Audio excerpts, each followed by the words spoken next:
ஓம் நம சிவாய. எல்லோரும் நல்லா இருக்கீங்களா? நல்லா இருக்கணுங்க. இன்றைக்கி வீடியோவில் என்ன பார்க்க போகிறோன்னு பார்த்தீங்கன்னா, நான் விளக்கெல்லாம் வந்து விம் சோப்பு வச்சு புளி வச்சு தாங்க விளக்கியிருக்கேன்.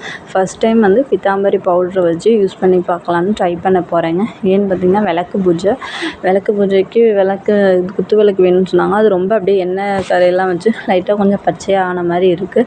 அதனால தாங்க இப்போ பித்தாம்பரியை வச்சு விளக்கி பார்க்கலான்னு ட்ரை பண்ணுறேங்க. பச்சை கரை இருக்கனால தான் இந்த பித்தாம்பரி வந்து யூஸ் பண்ணி பார்க்கலாம் அப்படின்னு நினச்சி ட்ரை பண்ணுறேங்க. நான் வந்து ஸ்க்ரப்பரும் வச்சுருக்கேன், கம்பி நாரும் இல்லைங்க, தேங்காய் நாரை வச்சு தான் யூஸ் பண்ணி பார்க்குறேன். ஃபஸ்ட் டைம் வந்து லைட்டாக தேய்க்கிறப்ப பார்த்தா கொஞ்சம் டிஃப்ரென்ஸ் வந்து தெரியுது. உங்களுக்கு தண்ணி ஊற்றி தெளித்து காட்டுறேன் பாருங்கள். அதாவது என்னோடய கேமரா சரியாக தெரியாதனால உங்களுக்கு கிளியராக கூட தெரியாமல் இருக்கலாம். ஆனால் டிஃப்ரென்ஸ் கண்டிப்பாக இருக்குங்க. நான் கூட நினச்சேன் சும்மா ரொம்ப அழுத்தி தேய்க்கணும் அப்படின்னு நினச்சேன். அப்படி இல்லைங்க, லேசாகவே வச்சு அந்த பவுட்ரை வந்து கொஞ்சம் திக்கான பேஸ்ட்டாகவே அதை வச்சு தேய்ச்சிங்கனாவே போதும், உங்களுக்கு நல்லாவே அது போயிடுதுங்க.